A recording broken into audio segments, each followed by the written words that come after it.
I'm RK Walker here at NASDAQ MarketSite. Alongside me today is Luisa Ingargiola, CFO of MagneGas Corporation. Welcome to the show, Luisa. Thank you very much for having me. Why don't you tell us a little bit about your company?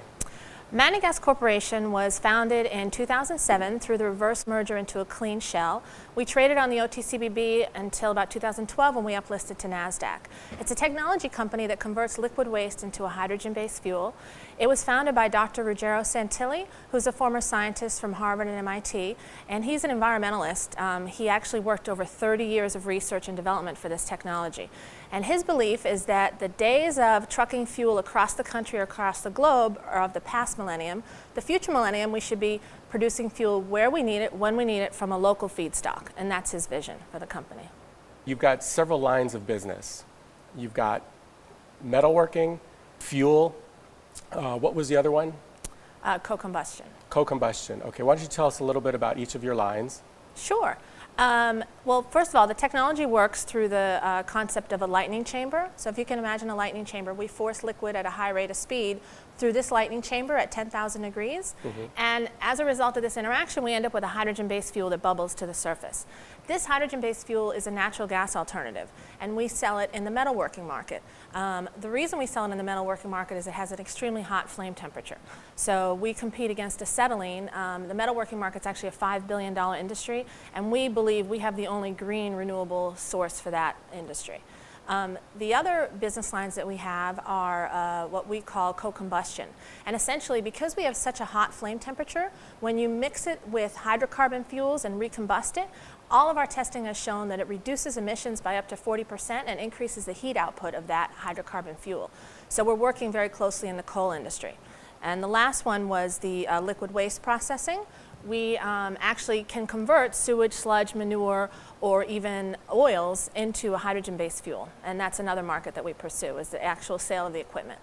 And this plasma technology you've actually patented.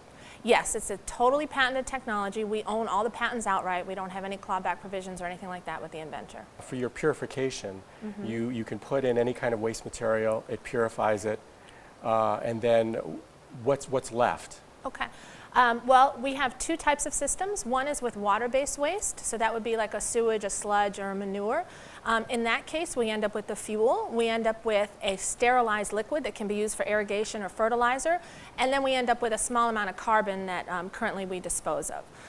In the second liquid, which is an oil-based liquid, for example, we're processing used cooking oil, all we have is, as a byproduct, is the actual fuel itself, and then the carbon residue, which ends up being a small amount at the end of the process. Which is the path you're choosing to pursue right now most vigorously? Well, we have two paths that are producing revenue today. One is the metalworking market, which we're pursuing very aggressively, and we've had some pretty significant announcements lately in that area. And then the second is the sale of equipment for the sterilization of water-based waste. To that end, we're working very closely with the United Nations to place these systems internationally. There's a lot of developing countries that have severe need for clean water and at the same time a fuel, and so we're partnering with groups from the UN to provide funding and partners on the ground. The third one, the co-combustion, is actually the most exciting, but that is really still in an R&D stage. We've partnered with one of the largest utilities in the country, their research center, and we're actually processing and testing MagneGas combined with coal to reduce emissions as we speak. But that's really a late 2015, early 2016 revenue event versus the other two that are producing revenue now. Has the recent decline in oil prices been a challenge for your company in any way? No, I think from a macroeconomic level, it may have put some pressure on our stock, but from a business level, it hasn't impacted us. The reason is that we're really not competing against oil. We're selling gas into the metalworking market, and in that case, we're competing against acetylene, which really isn't dependent on oil pricing very heavily. You touched on that before, the metalworking market. You've had a couple big announcements this month related to that. Do you want to elaborate a little more? I think you had a utility contract. Yes, absolutely. One of the challenges that we had in the metalworking market was we're the new kid on the block, and nobody believes that we're as good as we say we are. So we've worked very hard to bring in true elite partners in that area, And just in the last 2 months, we've announced that the New York Fire Department, after 18 months of testing, has selected MagneGas, their special ops unit, to replace settling and other cutting methods. We've had a major utility that is remaining confidential right now that is in the process of switching over from acetylene to MagneGas. And we just recently announced a huge demolition project out in California for the world's largest privately owned winery that is going to be using MagneGas. So what we're doing is showing the market that we have a viable product, we have viable partners that are bringing it to market. This new technology is always met with skepticism. Yes. And yours is no different. Do you finally think you've kind of hit the tipping point with the FDNY accepting it? Do you think this is going to get the ball rolling even faster now? That's a great question. We actually have seen that across all three of our business lines. We're new in liquid waste, we're new in co-combustion, and we're new in metalworking. So we've worked very hard in those areas.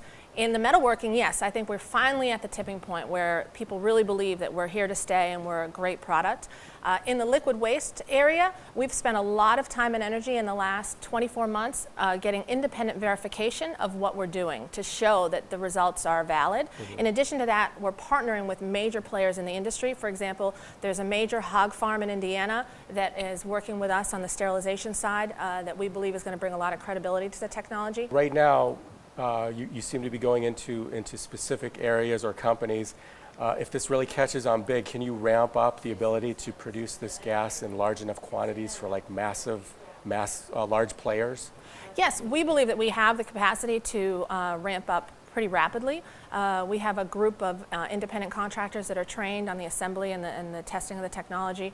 We have a very large manufacturing facility that's available to us if we need to ramp up quickly. Certainly that would be a great problem to have, but we believe that we're prepared in the event that it does occur. So what are your time frames here? What are your goals for this year and next year? Our goals for this year are essentially to continue to roll out the metalworking market and the liquid waste market through these elite partners in both areas, and to obtain our certification of results from the co-combustion from the Utility Research Center. Any thoughts on why now is a particularly good time to invest in your stock? Well, we believe that the stock has several major catalysts that are going to impact its valuation over the coming months, just with all the partners that we're working with and all the testing that we're doing and the anticipated sales that we're working with. So we believe that the future is very bright for the company, and of course all managers believe their stock is undervalued, but we believe that it's a very fair undervalued valuation right now based on where we believe we can be in 24 months. Luisa, unfortunately, that's all we have time for today. Okay, thank you. Thank you very much. I'd like to thank again our guest, Luisa Ingargiola, CFO of MagneGas Corporation. I'm RK Walker. Thank you for joining us, and I'll see you again next time.